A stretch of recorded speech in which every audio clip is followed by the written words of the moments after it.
प्रिय छात्रों, आज हम वित्तीय प्रबंधन के अंतर्गत पूंजी बजटिंग की मूल्यांकन प्रविधियों की चर्चा करेंगे। वस्तुतः पूंजी बजटिंग में जिन मूल्यांकन प्रविधियों का प्रयोग होता है, जिन तकनीकों का प्रयोग होता है, उनके बारे में जानना परम आवश्यक है, क्योंकि पूंजी बजटिंग प्रविधियों के माध्यम से अनेक पूंजी परियोजनाओं का मूल्यांकन तथा उनसे होने वाले लाभ का परीक्षण संगठन के लिए सर्वाधिक उपयुक्त और लाभदायी विकल्प के चयन में आसानी होती है। पूंजीगत व्ययों के जो प्रस्ताव तैयार किए जाते हैं, उनके मूल्यांकन के लिए कतिपय आधार सुनिश्चित किए जाते हैं, जिनके माध्यम से उपलब्ध अनेक विकल्पों में से सर्वोत्तम विकल्प का चुनाव करके संगठन में लागू करने का प्रयास किया जाता है। पूंजी बजटिंग की मूल्यांकन प्रविधियों में कतिपय परंपरागत विधियां हैं, जिनके अंतर्गत औसत प्रत्याय दर विधि है, एवरेज रेट ऑफ रिटर्न है, और पेबैक पीरियड है, पुनर्भुगतान अवधि या प्रत्यावर्तन अवधि भी इसे कहते हैं। नेक्स्ट इसमें अपरिहार्यता विधि है, अर्जेंसी मेथड है। दूसरा जो मॉडर्न अप्रोच है, छूट आधारित रोकड़ प्रवाह की विधियां, इसके अंतर्गत प्रेजेंट वैल्यू मेथड है, वर्तमान मूल्य विधि, शुद्ध वर्तमान मूल्य विधि, नेट प्रेजेंट वैल्यू मेथड है, आंतरिक प्रत्याय दर विधि है, इंटरनल रेट ऑफ रिटर्न है, और लाभदेयता सूचकांक विधि है, प्रॉफिटेबिलिटी इंडेक्स मेथड है। सबसे पहले हम औसत प्रत्याय दर विधि की चर्चा करेंगे। औसत प्रत्याय दर विधि के अंतर्गत गणना के लिए संगठन में जो वांछित पूंजी है, संगठन के लिए जो उपयोगी पूंजी है, संगठन में जिस पूंजी की आवश्यकता है, ऐसी पूंजी और उसके विनियोजन के उपरांत प्राप्त होने वाली जो शुद्ध लाभ की धनराशि है, कर कटौती के उपरांत, में संबंध स्थापित करके रेट ऑफ रिटर्न की गणना की जाती है। इस विधि को हम और भी अनेक नामों से जानते हैं, जिसे हम अकाउंटिंग मेथड कह सकते हैं, लेखांकन विधि कहते हैं, विनियोग पर प्रत्याय विधि कहते हैं, रिटर्न ऑन इन्वेस्टमेंट विधि भी कहते हैं, अथवा असमायोजित प्रत्याय दर विधि, अनएडजस्टेड रेट ऑफ रिटर्न भी कहते हैं।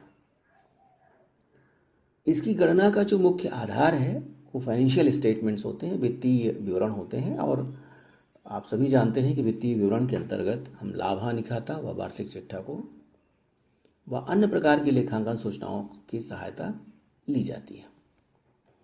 इसके अंतर्गत विनियोग प्रस्तावों की लाभदायकता का मापन उपलब्ध विभिन्न परियोजनाओं की प्रत्याय दर ज्ञात करके किया जाता है।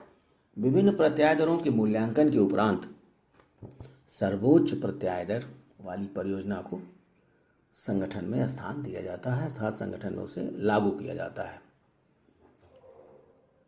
और यह विधि जो होती है वो दीर्घकालिक जो परियोजनाएं होती हैं, उनके चयन के लिए ज़्यादा उपयोगी मानी जाती है।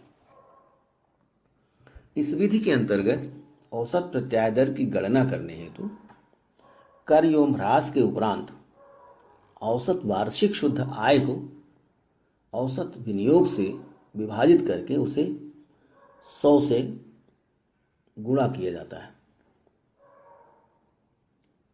इसके अंतर्गत रोकड़ प्रवाहों को ध्यान में न रखकर अपितु लेखन सिद्धांतों को ध्यान में रखा जाता है।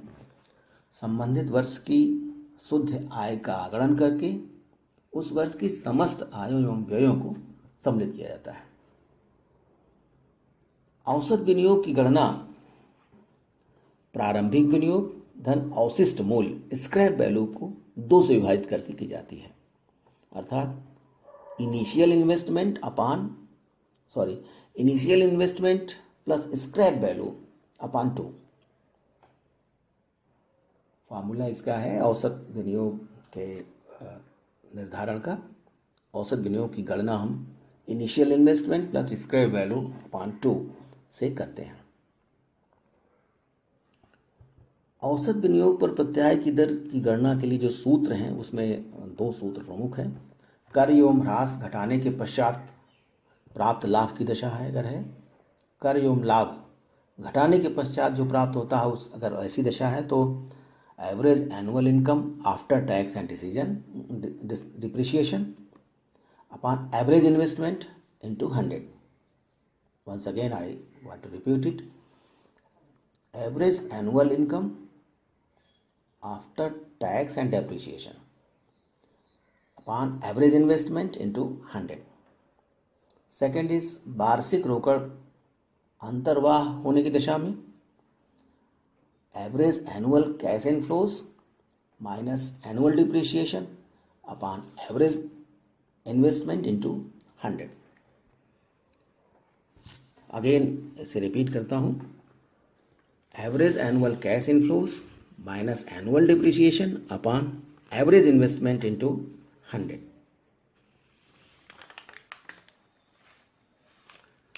नेक्स्ट इसमें जो इससे संबंधित प्रैक्टिकल प्रॉब्लम्स हैं वो अलग से हम सॉल्व करके समझाने की कोशिश करेंगे। और औसत प्रत्याय दर के जो कुछ मेरिट्स हैं, जो क्वालिटीज़ हैं, जो गुण हैं, उनकी बार हम चर्चा करेंगे। पहली बात तो ये गणना करने में सरल होता है। दूसरा ये कि इसकी गणना का जो आधार होता है वो संपूर्ण जीवन काल होता है। नेक्स्ट इसमें है विनियोग की लाभदायकता की जांच इसके माध्यम से की जाती है। और जो सबसे महत्वपूर्ण बात है कि वो ह्रास एवं कर के पश्चात जो आय होती है उसका आकलन इसमें किया जाता है। और इसकी उपयोगिता दीर्घकालीन परियोजनाओं के लिए होती है, शॉर्ट टर्म प्रोजेक्ट्स के लिए ये यूजफुल नहीं होता है। और इसमें पारस्परिक रूप से तुलना की जा सकती है। प्रोजेक्ट जो भी हमारे इसमें विकल्प आते हैं उन विकल्पों की हम पारस्परिक तुलना कर सकते हैं। इसकी कुछ डिमेरिट्स भी हैं।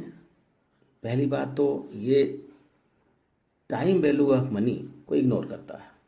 इस मुद्रा के समय मूल्य की उपेक्षा इसके अंतर्गत की जाती है। दूसरा, लेखांकन लाभों के आधार पर इसकी गणना की जाती है। नेक्स्ट है उचित प्रत्याय दर का निर्धारण संभव नहीं होता है। फेयर रेट ऑफ रिटर्न चूँकि एस्टिमेटेड होता है वो उसको कैलकुलेट हम नहीं कर सकते हैं।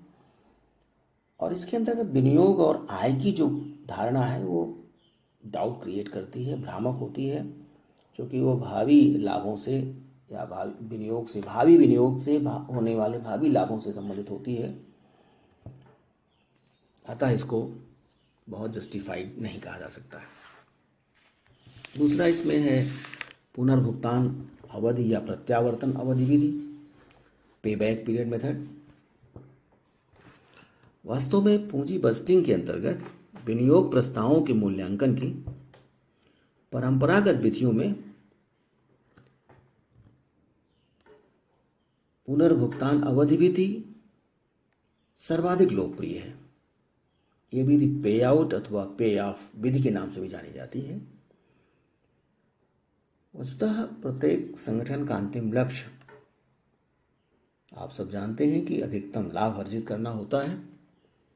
वहीं दूसरी ओर संगठन विनियोजित लागत को भी अत्यल्प अवधि में वसूल करना चाहता है। अतः इस अवधि को, जिसमें किसी परियोजना की विनियोग लागत वसूल होने की संभाव्यता होती है, उसे अदायगी अवधि, पेबैक पीरियड कहते हैं, या विनियोग वसूली अवधि कहते हैं, या रोकड़ वसूली अवधि कहा जा सकता है।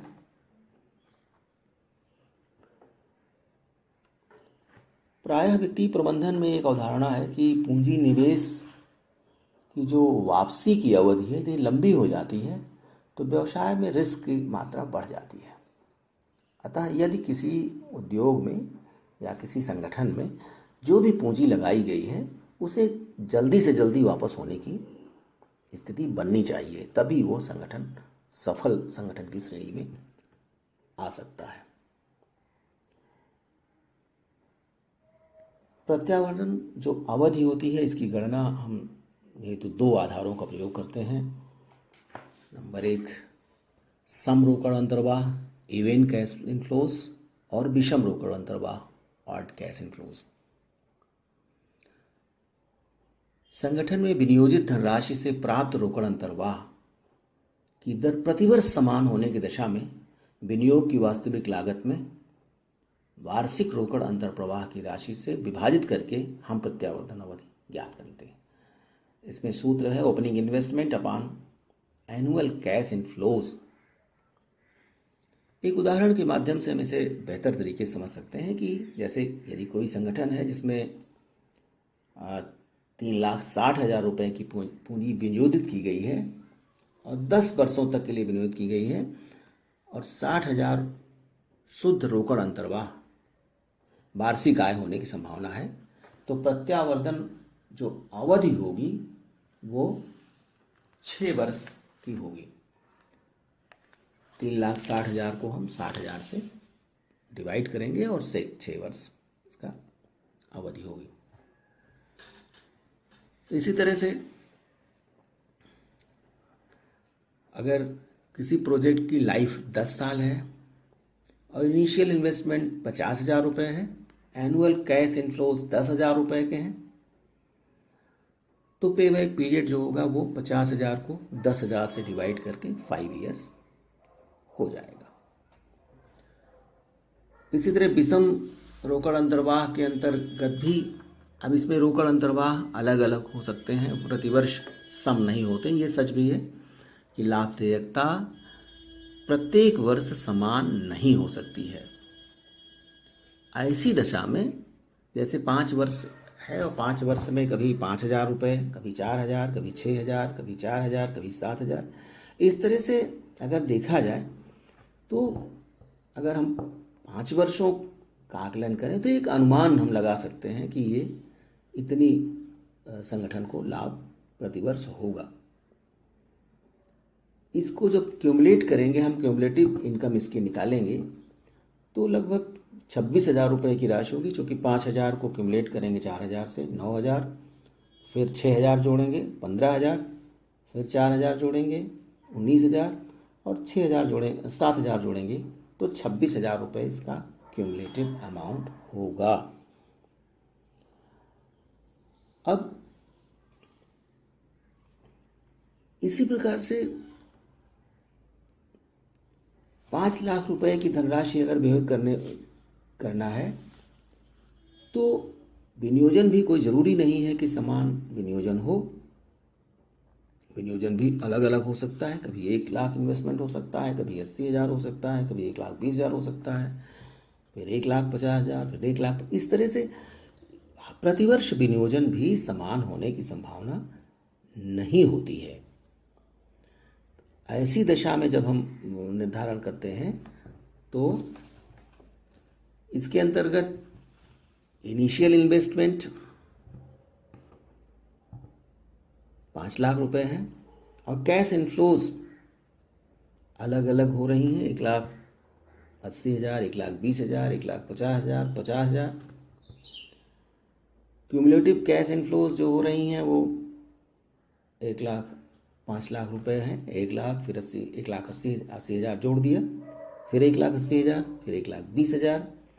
ये इस तरह से क्यूमुलेटिव इसका 5 लाख हो जाएगा। पे बैक पीरियड जो है इसका 5 लाख रुपया होगा। क्योंकि 5 ईयर्स होगा, इसलिए कि 5 लैक्स को हम 50,000 से डिवाइड करेंगे और ये